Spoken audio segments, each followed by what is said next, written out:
Well, hey, we are back for another short thought for the week, and this week we're going to take a few moments to look at this topic, and it's called "It's What's Under the Surface That Sinks the Ship."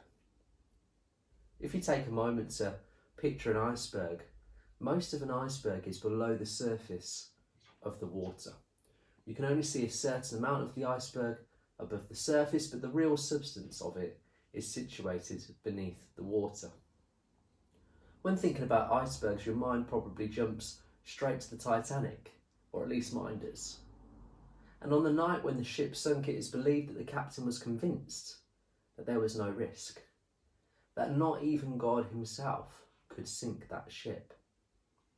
It is believed that they couldn't see any icebergs above the water.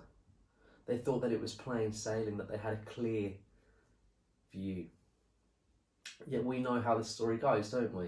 And what was the problem? The problem was that they forgot the truth about icebergs. What they saw above the water couldn't have sunk the ship. Yet what was under the waterline was something that could. They underestimated the damage an iceberg could cause and overestimated what it was that they could do, achieve, or even get to. Many of us take time to present what is above the waterline. But the stuff below the waterline is the substance to who we are. Self-discipline, core values, who we are, our sense of identity, what makes us tick, our emotional security.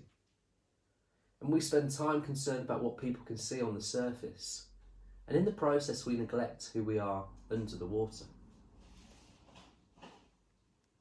When we do this for such a time, we can neglect our character, which means we may get involved in things that we usually wouldn't.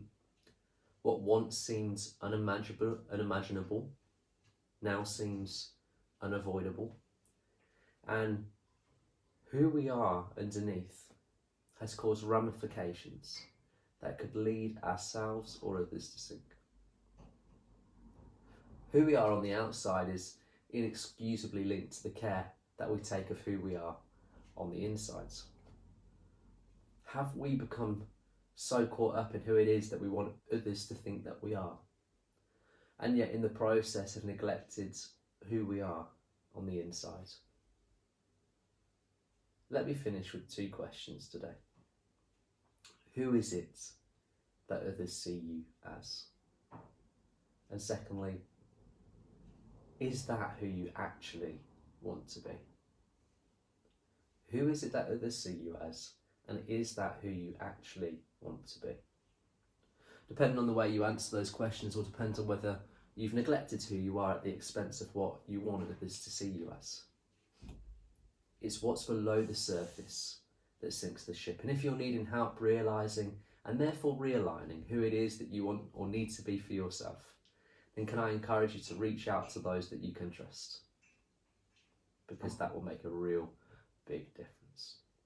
Anyway, I hope you're doing great. Restrictions are lifting further, things are resuming in the next few weeks at some level, and I hope that you'll begin to reconnect to the things that you've missed. Keep your distance from the things that you realise weren't necessarily all that helpful, and thrive in all that you've become during this period. So until next week, take care.